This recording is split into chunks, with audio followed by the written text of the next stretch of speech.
주시는 하나님의 말씀은 사도행전 14장 8절로 18절의 말씀입니다.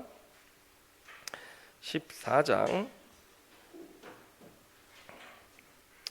8절로 18절까지 우리 한 절씩 교독하도록 하겠습니다. 자, 화면으로도 준비되어져 있습니다. 우리 말씀을 또박또박 한 구절씩 읽으면서 나아가겠습니다. 제가 먼저 읽습니다. 루스드라에 발을 쓰지 못하는 한 사람이 앉아 있는데 나면서 걷지 못하게 되어 걸어 본 적이 없는 자라.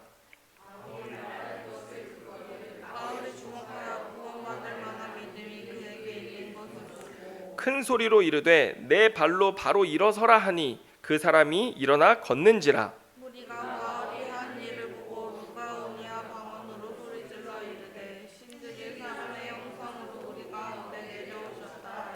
바나바는 제우스라 하고 바울은 그 중에 말하는 자이므로 헤르메스라 하더라.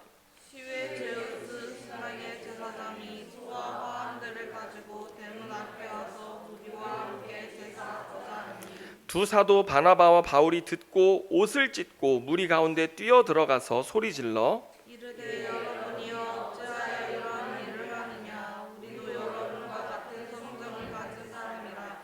여러분에게 복음을 전하는 것은 이런 헛된 일을 버리고 천지와 바다와 그 가운데 만물을 지으시고 살아계신 하나님께로 돌아오게 하려 하느냐. 하나님이 지나간 세대에는 모든 민족으로 자기들의 길들을 가게 방임하셨으나 그러나 자기를 증언하지 아니하신 것이 아니니 곧 여러분에게 하늘로부터 비를 내리시며 결실기를 주셔서 음식과 기쁨으로 여러분의 마음에 만족하게 하셨느니라. 같이 읽습니다. 이렇게 말하여 겨우 무리를 말려 자기들에게 제사를 못하게 하니라. 아멘. 자, 오늘 이 말씀 가지고 성령이 쓴 우리 행전 36번째 말씀 함께 나누도록 하겠습니다. 오늘 바울과 바나바는 이제 이고니온에서 복음을 전하다가 유대인들의 박해를 피해서 루스드라라고 하는 지역으로 이동했습니다. 그리고 거기서 복음을 전하기 시작했는데 오늘 본문의 특징적인 것이 바울이 전도하는 것을 듣던 사람들 중에 어떤 사람이 있었어요? 나면서부터 걷지 못했던, 걸어본 적이 없는 사람 하나가 있었다고 하는 거예요. 그런데 그 사람이 바울의 전도를 아주 귀담아 듣고 있었던 것입니다. 9절 말씀을 다시 한번 읽어보면, 자, 화면으로 봅니다. 시작. 바울이 말하는 것을 듣거늘 바울이 주목하여 구원 받을 만한 믿음이 그에게 있는 것을 보고. 아멘. 여러분, 우리가 사도행전을 공부하면서 주목하여 보다라고 하는 말이 좀 반복되거든요. 이 주목하여 보다 언제 한번 나왔습니까? 사도행전 3장에 한번 나왔습니다. 언제요? 베드로 사도와 요한이 성전 미문 앞에 안진뱅이 40이 넘은 안진뱅이가 앉아 있는 것을 보고 그때 그 안진뱅이를 주목하여 봤다라고 이렇게 말하고 있거든요. 그때 이 주목하여 보다라고 하는 말이 쓰였어요. 근데 그때 이 베드로와 요한은 이 안진뱅이가 미문이라는 건 뭐냐면 정문이에요. 한마디로 성전 정문 앞에 사람들 예배하러 갈 때마다 매일 제사하러 갈 때마다 매일 앉아서 적선이나 받으려고 하는 그 불쌍한 영혼을 주목하여 봤다라고 하는 것입니다. 그래서 이 주목하여 봤다라고 하는 말은 뭐냐면 그와 인격적인 관계를 맺길 원했다라고 하는 것이죠. 그래서 그에게 우리를 보라라고 말하면서 그의 인격적인 요청, 응답을 요구했고 그리고 그에게 예수 그리스도의 이름을 전해주고 그는 안진뱅이 자리에서 일어나게 되었던 것이죠. 그런데 오늘 우리가 읽었던 이 14절에 주목하여 보는 것, 이것이 3장과 어떤 차이가 있느냐 우리가 한번 보면 제가 말씀드린 것처럼 3장에서의 주목하여 보는 것은 사도들의 입장에서 그 영혼을 불쌍한 눈으로 주목하여 봤던 것입니다. 그런데 오늘 본문에서는 이 루스드라의 안진뱅이는 어떤 걸 주목하여 보게 되었냐면 오히려 복음을 전하는 사도 바울이 간절히 사도 바울의 말을 이 복음 전하는 것을 듣는 그의 모습이 보였던 것이죠. 누가 주목한 거예요?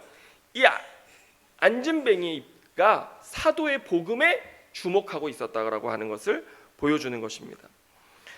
그래서 그 자기가 구원받고자 하는 이 안진뱅이 상태로부터 구원받고자 하는 간절한 마음으로 사도 바울을 바라보는 것을 누가 본 거예요? 사도 바울이 봤던 것이죠. 그래서 그 모습을 사도 바울이 오늘 성경에 뭐라고 기록하냐면 구원받을 만한 믿음이라고 말씀하고 있는 것입니다. 사실 오늘 우리가 본문에 읽었던 이 루스드라라고 하는 곳은요, 학자들이 아주 산골, 산간 벽지와 같은 그런 지역이에요. 뭐 예를 들면 단양 사동리 이런 곳이에요, 우리한테는. 그러니까 사람들의 인적이 드문 아주 산골 오지에 사는 사람들인데 거기에 복음을 전하러 갔는데 이곳 사람들은요, 학자들이 연구하기를 대부분이 교육을 받지 못한 사람들이에요. 그리고 문맹도 거의 다수였다라고 이야기합니다.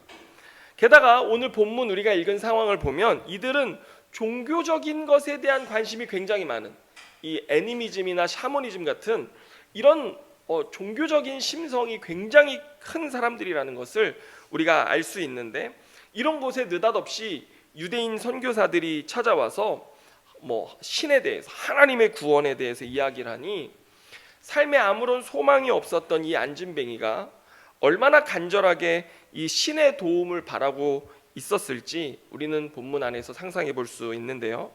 그가 간절한 마음으로 바울이 전하는 복음을 듣고 그 마음 문을 열고 나니 오늘 사도 바울이 그를 향해서 이 10절의 말씀을 선포하는데, 우리 한번 10절의 말씀을 같이 한번 읽어봅시다. 시작.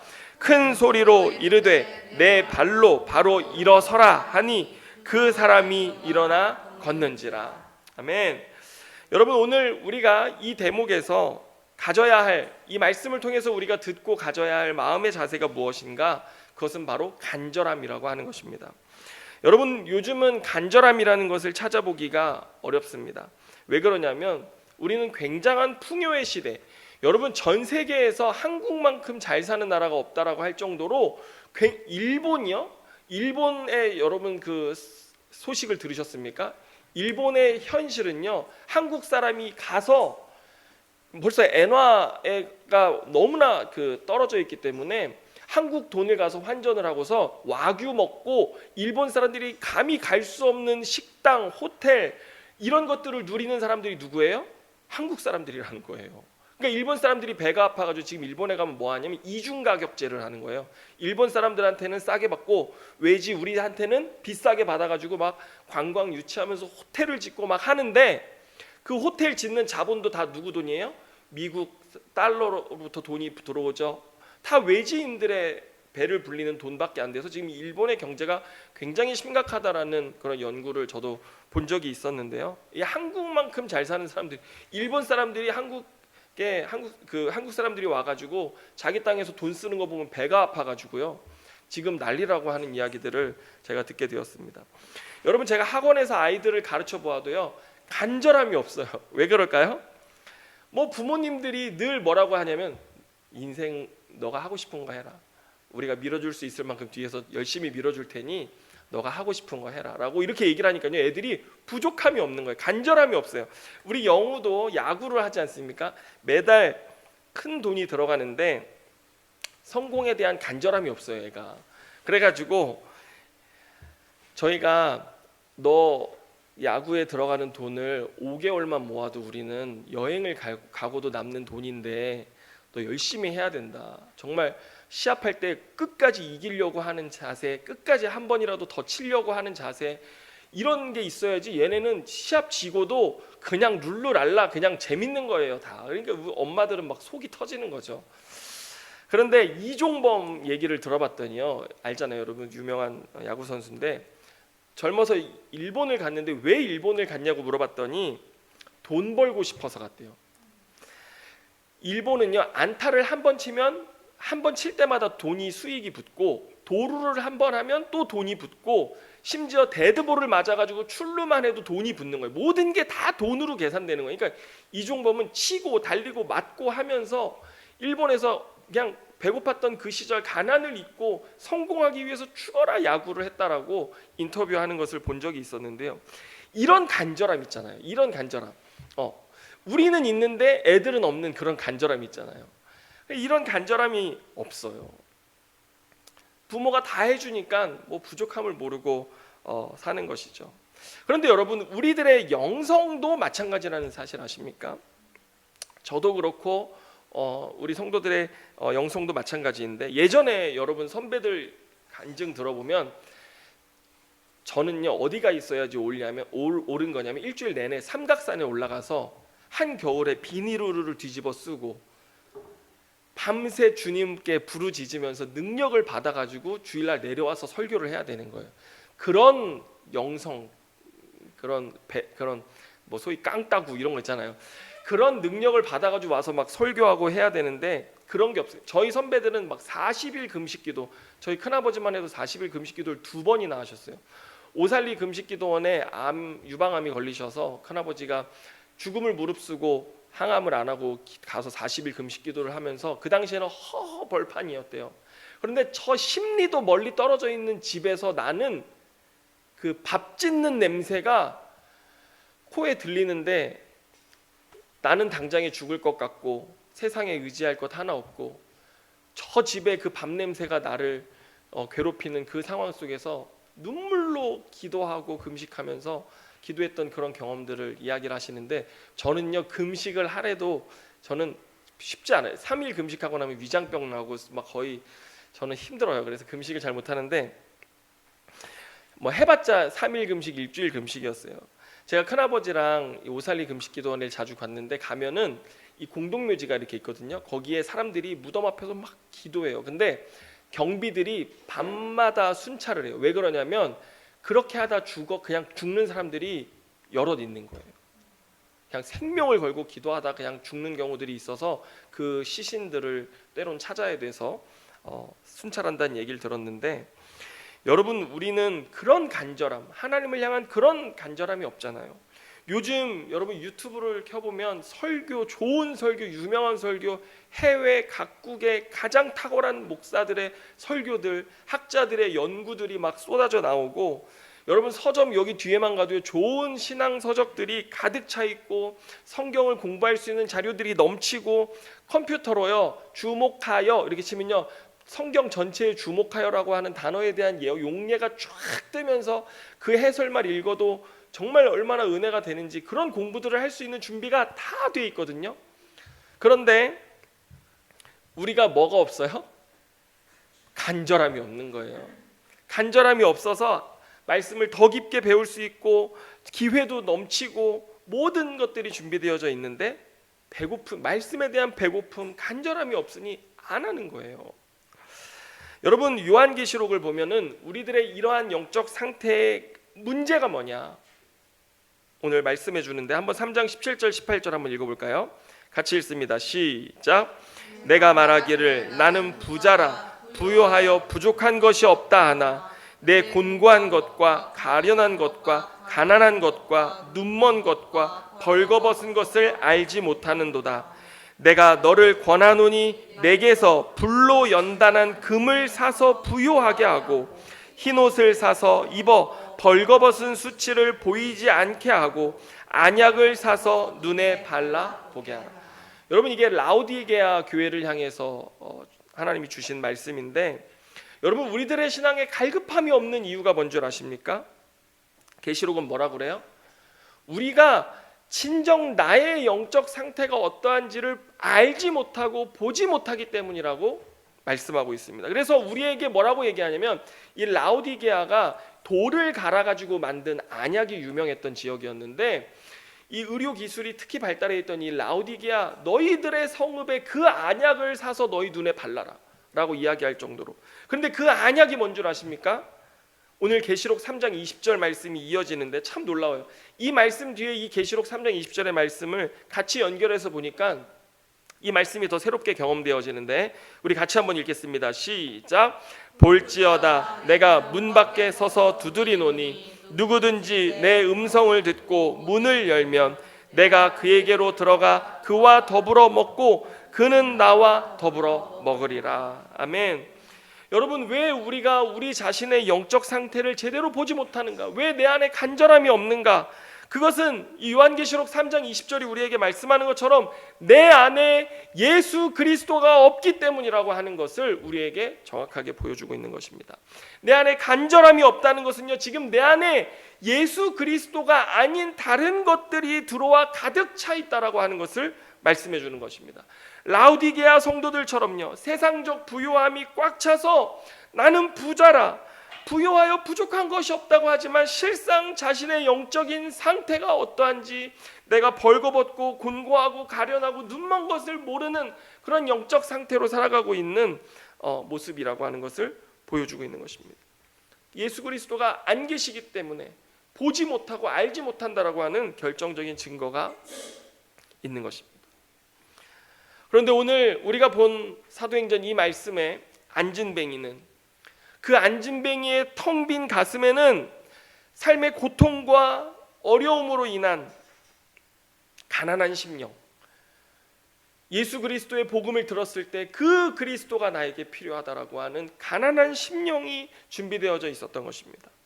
그래서 복음을 듣고 예수 그리스도께 그의 마음 문을 열었을 때, 복음을 통해서 예수 그리스도가 그의 심장에 문을 두드리고 그가 마음 문을 열었을 때 주님이 들어와 그와 함께 더불어 사시는 삶이 시작되는 그 순간, 그의 영과 혼뿐만 아니라 그의 육체까지도 주님이 구원을 해주신 것입니다. 여러분, 오늘 내 삶 속에 내가 안진뱅이처럼 주저앉아 있게 만드는 진짜 이유가 뭔지 아십니까? 무엇이 없는 것이 문제가 아닙니다. 우리의 삶은 내가 뭐가 없는 것이 문제가 아니라 내가 가진 것이 문제인 것이에요. 예수 그리스도 외에 내가 지금 너무나 많이 가지고 있는 것들이 문제여서 나를 주저앉아 있게 만드는 것이지,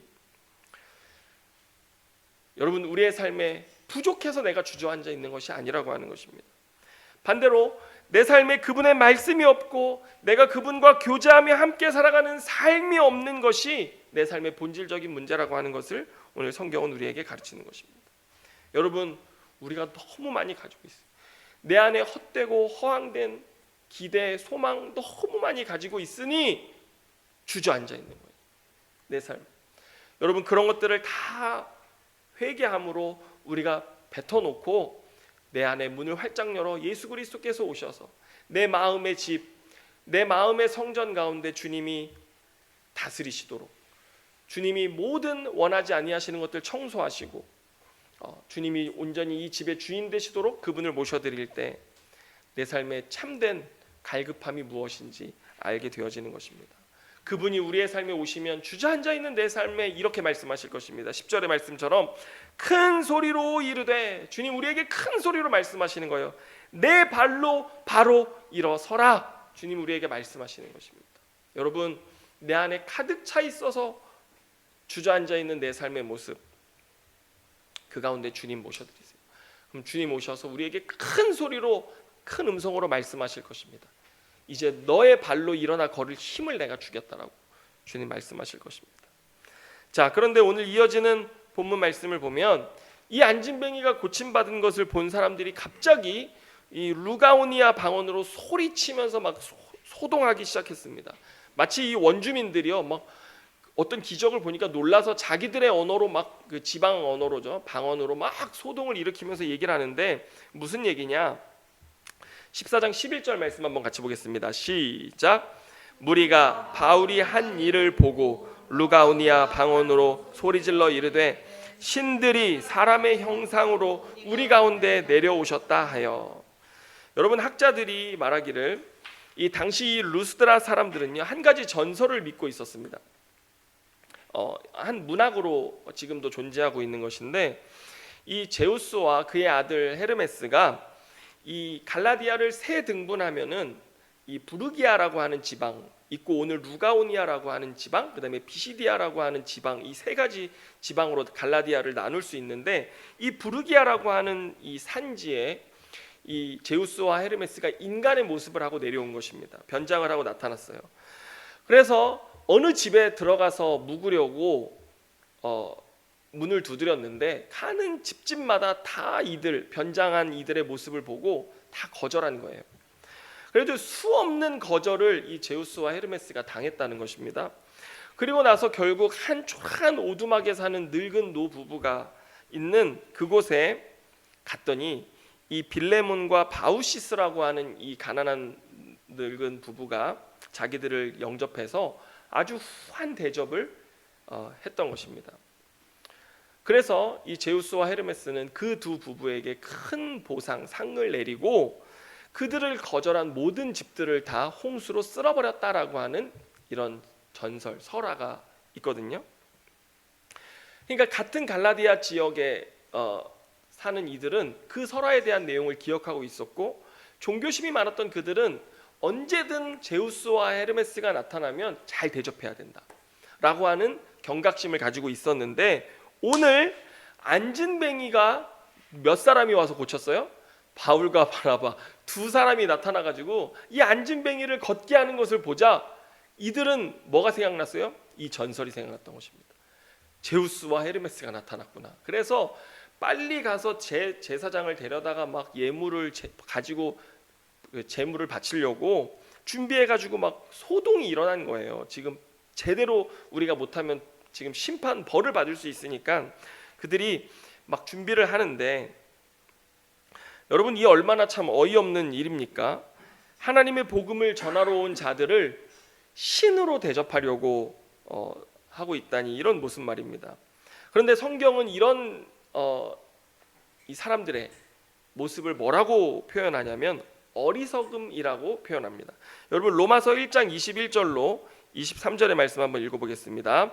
같이 읽습니다. 시작. 하나님을 알되 하나님을 영화롭게도 아니하며 감사하지도 아니하고 오히려 그 생각이 허망하여지며 미련한 마음이 어두워졌나니 스스로 지혜 있다 하나 어리석게 되어 썩어지지 아니하는 하나님의 영광을 썩어질 사람과 새와 짐승과 기어다니는 동물 모양의 우상으로 바꾸었느니라. 여러분, 하나님을 떠난 인간이 자신의 지혜로 가장 지혜롭다라고 하는 일을 행했는데 그게 뭐예요? 우상숭배이고 가장 어리석은 행동이라고 오늘 성경은 말씀하고 있는 것입니다. 여러분, 이게 죄인들이 하는 일의 가장 어리석음의 극치라고 할 수 있는 것인데, 여러분 우리 주변에도 이런 어리석음이 얼마나 많은 줄 아십니까? 요 앞에 천년된 은행나무에 와서 제사하는, 정기적으로 구해서 와가지고 제단을 준비해 놓고 제사해요. 얼마나 지극정성으로 하는지 몰라요. 가고 나면은 제단에 바쳐진 배와 사과를 가져가는 사람들이 있어요. 그 먹으려고. 얼마나 좋은 배와 사과를 갖다 바치는지. 그리고 무당들이 와가지고 여기 와서 기도하고 무슨 능력을 받으려고 와가지고 밤이면 향 피우고 그런 일들도 있고요. 여러분, 그런데 교회 안에도 목사를 신격화하는 일들이 있습니다. 다르지 않은 일이에요. 여러분은 이런 일들이 얼마나 많은지 모릅니다. 제가 능력이 없으니까 천만다행이죠. 제가 능력이라도 있다고 생각해봐요. 여러분, 예전에 어떤 성도님이 목사님이 화장실에서 나오는 것을 보고 깜짝 놀랐다는 이야기 들어보신 적 있으세요? 목사님은 화장실도 안 가는 줄 알고 그렇게, 정말 우리 세대가 아니고 우리 앞 세대 분들은요, 목사님은 정말 늘 하얀 가운을 입고 뭐 하얀 장갑을 끼시고 어디 화장실도 안 가고 우리가 먹는 거랑 다른 거 먹고 그런 줄 알고 계셨던 분들이 정말 많았어요. 참나 믿질 않으시네, 이렇게. 정말이에요. 그런데 여러분, 저는 보통 사람입니다. 여러분과 똑같이 삼겹살 좋아하고 김밥 먹을 때 컵라면 같이 먹으면 좋아하는 그런 보통 목사입니다. 여러분, 목회자를 절대 신격화해서는 안 돼요. 저는 하나님의 말씀을 가르치고 목양하는 일을 위해서 부름받았을 뿐이고, 여러분도 어떤 부르심이 있어요? 각자의 일터에서 하나님이 주신 일을 위해 부름받은 거예요. 저하고 똑같이 부름받은 겁니다. 여러분과 다르지 않아요. 소위 요즘 뭐 교회를 세습하거나 하는 분들이 나는 제사장이다 이렇게 얘기하거든요. 저는 제사장 아닙니다, 여러분. 그래서 내가 제사장이기 때문에 제사장은 당연히 제사장직을 누구에게 승계해야 돼요? 아들에게 승계해야 된다라고 하는 거예요. 근데 아들이 목회를 하기 싫다고 그러면 어떡할 거예요? 예? 교회를 세습하고 이런 논리를 위해서 자기를 제사장인 것처럼 제사장으로 대접하고 제사장으로 대우하기를 바라는데, 여러분 저를 단 터럭만큼도 제사장으로 대접하지 마시고 여러분들과 똑같은 사람으로 대접하시고 저한테 뭐 특별한 과일도 뭐 목사님 드시려면 특별한 과일 그냥 먹던 거 주시면 같이 똑같이 먹으면 되고요. 여러분들 마시는 물 똑같이 마시고요. 그런 그냥 평범한 사람이에요. 아멘입니까? 어떻게 아멘 안 하세요? 그래가지고 전에 제가 얘기했잖아요. 교회 강대상에 성도들이 안 올라오는 거예요. 그래서 저보고 휴지를 그 목사님 강대상에 있는 휴지를 좀 한 장 뽑아 달라는데 못 올라오는 거예요. 네가 올라와가지고 뽑으라고 그랬더니 어떻게 목사님 강대상에 올라가냐고. 그런데요, 여러분 그런 거 아닙니다. 뭐 거기 거룩한 게 있고 뭐가 거룩한 게 있어요? 우리 다 죄된 것밖에 없잖아요. 그러니까 저를 여러분들과 단 0.0001%만큼이라도 다른 존재라고 생각하지 마세요. 특별히 사모님도 그렇게 생각하지 마세요. 사모님은 뭔가 머리와 몸통 사이에 못 같은 분이셔서 사모님한테 얘기하고 목사님한테 얘기 못하고 뭐 그렇게 하지 마시고 그냥 똑같은 성도고 똑같은 직임을 받은 사람이에요. 그러니까 사모님도 특별한 거 없어요. 그러니까 사모님도 그냥 우리와 같은 그런 여자다 생각하고 잘 대해주시고 뭐 특별한 사명이나 뭐 특별한 임무가 있는 것처럼 강요하지 마시고 그냥 같이 기도하고 같이 그런 게 우리예요. 그래서 서로 주님의 사랑으로 사랑하고 섬길 뿐 다른 게 하나도 없음을 여러분 믿으시길 바라요. 아멘입니까? 어떻게 이렇게 아멘이 적으신지. 아니 저는 특별 대우 받는 거 좋아하긴 해요. 저는 좋아하긴 해요. 솔직히 제가 교회 그냥 전통교회 가면은 권사님들이 갈비를 막 이렇게 산같이 쌓아주셔서 드시라고 그러면 다 먹느라 힘들어서 그렇지 권사님들이 주시는 그런 것들 먹고 마시고 즐기고 대접받는 건 너무 좋아요. 그런데 살쪄서 부담스러울 뿐 저는 뭐 싫진 않아요. 그런데 여러분 그거 아니에요. 제가 서운하다고 안 할 테니까요. 명절에 뭐 목사님 드시라고 배를 가지고 그런 거 하지 마시고 그냥 목사님 우리 같이 배 깎아 먹어야 해서 그냥 하나 깎아 먹으면 그냥 같이 먹고 마시고 재밌으면 된 거죠. 사랑하면 되는 거지. 뭐 특별한 거 절대 주지 마세요. 하지 마세요. 저한테 특별한 거. 특별한 사람 아닙니다. 그리고 목사님한테 와가지고 무슨 기도 부탁하고 막 기도하지 마. 여러분 저만 제사장이에요. 다 제사장이에요. 우리 내 기도만 능력 있는 게 아니라 여러분의 기도도 능력이 있다는 거 여러분 꼭 기억하세요. 아멘입니까? 그러니까 서로 기도해주고 서로 중보해주고 서로 사랑해주고 서로 감싸주고 그렇게 하세요. 아시겠죠? 이제 12월 31일 돼서 신년 예배 막 드릴 때 목사님 왜 저희 안수기도 안 해주세요? 뭐 그런 거 좀 하지 마세요. 저 목사님 빨리빨리 가서 집에 가서 자고 그런 게 좋지. 왜 목사님 새벽 3시까지 한 명 한 명 안수해서 기도받으면 뭔가 그 새해가 특별할 것 같으세요? 말씀을 차라리 10구절을 외우세요. 그러면요 더 놀라운 일이 있고 막 성령이 더 충만하고 하나님의 놀라운 은혜가 있을 테니까 그런 신앙생활 하시기를 바랍니다. 이렇게 은혜를 못 받으시네. 제가 다음부터는 제가 신격화하면 아주 알아보세요. 자, 그래서 바울과 바나바가요 자기들을 신격화하는 것을 보고 옷을 찢고 소리를 지르면서 가가지고 자신들이 신이 아니라는 것을 알렸어요. 그리고 그들이 그 소동 가운데 다 전하지 못한 복음을 전하는데 제가 오늘 본문 말씀을 제목을 정한다면 다 전하지 못한 복음이라고 정했을 텐데요. 실제 오늘 본문을 보면 바울과 바나바가 그들에게 가서 소동을 말리면서 그들에게 순간 복음을 전했던 그 말씀이 기록되어져 있는데 특별 계시가 아니라 일반 계시로 전도해요. 자, 15절 말씀을 한번 같이 보겠습니다. 시작. 이르되 여러분이여 어찌하여 이러한 일을 하느냐 우리도 여러분과 같은 성정을 가진 사람이라 여러분에게 복음을 전하는 것은 이런 헛된 일을 버리고 천지와 바다와 그 가운데 만물을 지으시고 살아계신 하나님께로 돌아오게 함이라. 여러분 혹자는 이게 무슨 복음이냐라고 말할 수 있겠지만 여러분 이 본문 안에 창조주 하나님은 어떤 분이신가라고 하는 그 말씀이 들어있는데 이어지는 16절 17절 한번 같이 보겠습니다. 시작. 하나님이 지나간 세대에는 모든 민족으로 자기들의 길을 가게 방임하셨으나 그러나 자기를 증언하지 아니하신 것이 아니니 곧 여러분에게 하늘로부터 비를 내리시며 결실기를 주시는 선한 일을 하사 음식과 기쁨으로 여러분의 마음에 만족하게 하셨느니라 하고. 자, 여러분, 하나님은 자신을 어떤 하나님으로 증언하십니까? 17절에 보면 하늘로부터 비를 내리시며 거두게 하시고 이와 같은 선한 분으로 음식과 기쁨을 너희에게 주사 만족하게 하시는 분이라고 증거합니다. 그런데 여러분, 이게 무슨 그들에게 복음이 되겠느냐 생각해야겠지만, 그 당시 그리스 로마 신화에 사로잡혀 있었던 그게 그들의 세계관이었거든요. 그들의 삶을 한번 보세요. 여러분, 그리스 로마 신화 만화책으로라도 한번 보세요.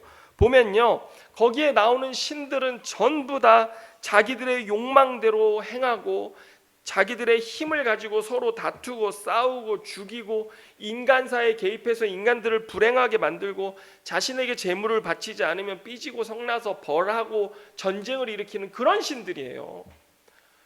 그래서 그런 신들을 받들고 모셔야 되는 그런 세계관 속에 창조주 하나님의 신앙이 들어가는데 뭐라고 해요?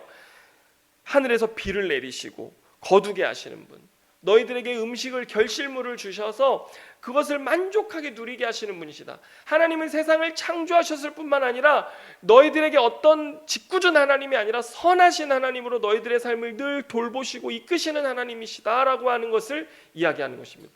여러분, 이 하나님이 그들의 세계관에 주입됐을 때 얼마나 기쁨이었겠습니까? 예?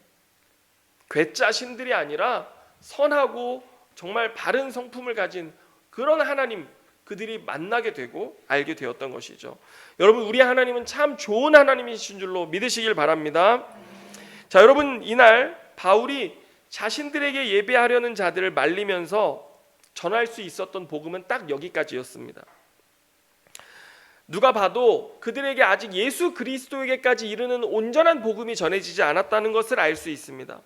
그러나 우리는 복음이 한 번도 전해지지 않은 그들에게는요, 유대교의 하나님이라는 것은 들어본 적 없는 이방인이었습니다. 그들에게 또 자신들을 신이라 부르며 제사를 바치려고 했던 이런 급박한 상황 속에서 전도해야 했고, 그리고 그런 상황 속에 그들에게 가장 지혜롭게 그들의 마음 문을 열 수 있게 하는 전도법 뭐였겠습니까? 먼저 바울은요, 오늘 이보 전진을 위한 일보 후퇴를 한 거나 마찬가지예요. 그런 급박한 상황 속에 한 번도 하나님이 유대교 하나님을 들어보지 못한 그들에게 그들의 세계관 속에 유대교 하나님이 어떠한 하나님인지, 창조주 하나님이 어떠한 하나님인지를 전해주면서 그들을 하나님에 대한 선한 이미지, 하나님에 대한 어떤 감동, 이런 것들을 전해주려고 했던 것입니다. 여러분, 전도는요, 논리로 상대를 제압하는 것이 절대 아닙니다. 누군가 전도하면요, 꼭 무슨 진리 대결하려고 하는 것 같아요. 그래서 내 성경적 논리로 상대방의 논리를 짓눌러서 이기는 게 전도라고 생각하는데 절대 아닙니다. 여러분, 우리가 논리로 상대방을 짓누르고 이기는 전도를 해서요, 그 영혼을 전도할 수가 없습니다. 그래서 전도 훈련을 할 때도 절대로 논리로 싸워서 이기려고 하지 말라라고 이야기해요.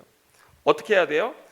우리는 그의 삶에 사랑으로 오셔서 그를 부르시고 초청하시는 하나님에 대한 선한 이미지, 감동, 메시지, 음성을 전달하는 것뿐이에요. 그게 전도입니다. 절대로 진리로 싸우면 안 돼요. 오히려 상처받고 교회에 대한 더 강팍한 마음만 가질 수밖에 없어요. 그래서 여러분, 한번 여기 16절 말씀을 한번 볼까요? 16절. 자, 하나님은 지나간 세대에는 모든 민족으로 자기의 길을 가게 방임하셨다, 이렇게 말씀하는데, 이게 뭐냐면 하나님께서 그들을 내버려 두셨다라는 것이 아니라 17절 이어서 보면 뭐라고 그래요? 17절에 하나님은 자기를 증언하지 아니하신 것이 아니다라고 말하면서 뭐라고 말씀합니까? 하나님의 구원 계획이 아직 그들에게까지 미치지 못했기 때문에 하나님은 그들을 방임하셨다라는 거예요. 여러분, 우리가 전도하다 보면 예수 믿고 구원받아야 천국 간다 이렇게 얘기하잖아요. 그러면 이런 선교적인 문제가 생겨요. 나의 조상의 조상, 복음을 들어보지 못한 사람, 우리 할머니, 할아버지의 할아버지, 한국에 복음이 들어오기 전에 살았던 우리 조선시대, 그 사람들은 어떻게 되는 것이냐? 그들은 예수에 대해서 듣지도 못하고 하나님에 대해서 알지도 못했는데 그들은 구원받는 거냐 마는 거냐? 여러분, 똑같은 문제인 것이죠. 여러분, 그들에 대해서 하나님이 아무 일도 하지 아니하신 것이 아닙니다. 하나님은 그들을 사랑으로 돌보시고 때와 절기를 주시면서 열매를 주시면서 그들에게 사랑을 베푸시는 하나님이셨어요. 여전히 하나님이셨어요. 그러나 그들에게 복음이 전해지지 않았으나 그들의 구원은 누구의 몫이에요? 하나님의 몫이에요. 그러나 오늘 복음이 전해진 이 순간에 그 예수 그리스도의 사랑, 하나님의 사랑을 들은 너는, 당신은 오늘 그 예수 그리스도의 사랑을 영접할지 거부할지를 선택해야 된다라고 하는 것입니다. 그런 차이가 있는 것이죠. 그래서 여러분, 하나님의 구원 계획이 아직 이르지 못한 것뿐이지 그가 구원받지 못한 것도 아니고 하나님의 사랑을 받지 못한 것도 아니라는 것이 오늘 본문을 통해서 우리에게 증거되어지는 것입니다. 여러분, 이런 생각하지 않으세요? 복음이 온 세상에 더 빨리 전해졌으면 좋았을 텐데, 하나님이 뭔가 능력과 기적으로 짠 해서 복음을 나타내시고 전하셨으면 좋았을 텐데, 이런 생각할 수 있거든요. 그런데 여러분, 하나님의 구원 계획이 왜 이렇게 느린 줄 아세요? 하나님은 어떤 하나님으로 자기를 계시하시고 구원의 일들을 행하시냐면 자기가 택하고 부르신 그 사람을 통해서 일하시는 하나님이시기 때문에 그래요. 아브라함 한 사람, 실패자인 아브라함 한 사람 불러서 그가 믿음의 조상 되기까지 몇 년 걸리셨어요? 그 한 사람이랑 75년을 씨름하신 분이 하나님이세요. 하나님의 구원 계획이 75년이면 온 세계에 전해지고도 남았을 거 아닙니까? 그런데 하나님 그렇게 하지 않으세요. 왜냐하면 하나님 온 세상에 대한 통치, 구원, 회복 하실 수 있는 분이시지만 하나님은 어떻게 일하시는 하나님이시냐면 한 사람을 통해서. 그래서 오늘 그 하나님은 저와 여러분의 인생을 붙들고 지금도 뭐하고 계세요? 씨름하고 계시는 하나님이세요. 우리의 인생하고, 이 어리석고 연약하고 무지한 인생하고 씨름하는 거예요. 세상 것들로 가득 차서 그리스도에 대한 간절함 없는 우리의 인생 붙들고 주님 씨름하시는 거예요. 때로 고난에, 때로 어려움에, 때로는 하나님 응답하시기도 하고 은혜를 베풀기도 하시면서 우리 붙들고 씨름하시면서 하나님 결국 우리의 삶을 통해 증거하시고자 하시는 게 뭐예요?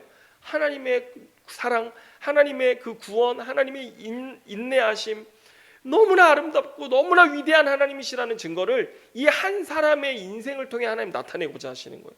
그래서 오늘 저와 여러분을 붙들고 하나님은 여전히 씨름하시면서 일하시고 계신 것입니다. 이게 놀라운 은혜인 것이죠. 하나님은 반드시 하나님의 때에 구원의 계획을 완성하실 것입니다. 하실 수 있는 분이세요. 그러나 오늘 하나님 먼저 누구와 씨름하세요? 저와 여러분의 인생을 통해서 그 하나님 자신이 영광 받으시고 증거되게 원하시는 하나님이심을 우리에게 가르쳐주기 원하시는 거예요. 여러분, 그때까지 정말 우리 모든 성도들 내 삶에 주님을 온전히 모셔드리고 그와 함께 더불어 먹고 마시는 그런 충만한 삶을 사는 성도 되는 것 먼저입니다. 오늘 그렇게 살아가시는 저와 여러분 다 되시기를 주님의 이름으로 축원합니다. 기도하겠습니다. 주님 감사합니다. 주님, 어리석고 또 무익한 우리의 삶 속에 우리를 택하시고 불러주셔서 하나님을 알게 하시고 하나님의 놀라운 구원의 계획을 계시하여 주시고 우리의 삶을 통해 하나님의 놀라운 일을 이루시겠다고 말씀하신 주님의 이름을 찬양합니다. 하나님, 여전히 우리의 삶에 하나님 아닌 것들로 가득 차 있어서 하나님에 대한 참된 간절함이 없는 우리의 불쌍한 인생이지만 하나님 그럼에도 우리를 기다리시고 인내하시며 우리의 삶을 통해 당신의 구원 계획을 이루어 가시는 하나님이신 줄로 믿습니다. 주님, 오늘 그 은혜가 우리의 삶에 있습니다. 그 은혜를 기억하며 오늘도 하나님 앞에서 순종하는 믿음의 보일 수 있는 우리 믿음의 사람들 되게 하시고 우리의 삶 가운데 그렇게 일하시는 하나님과 교제하며 더불어 먹고 마시며 그 하나님의 아름다우심을 만방에 증거하는 주의 백성들 될 수 있도록 우리를 축복하여 주시옵소서. 하나님, 한 주간 주님을 향한 참된 간절함과 목마름 있는 시간 되어지기를 원합니다. 세상의 것들로, 허망한 것들로, 헛된 것들로 어둠으로 가득 찬 우리의 마음 비워주시고 정결케 하여 주셔서 하나님, 주님이 온전히 거하시기에 합당한 심령 될 수 있도록 하나님 우리를 붙들어 주시옵소서. 이번 한 주간도 그런 간절함과 은혜가 우리의 삶에 넘치는 복이 있게 하여 주실 줄로 믿습니다. 모든 것 주님께 감사드리며 예수님의 이름으로 기도드립니다. 아멘.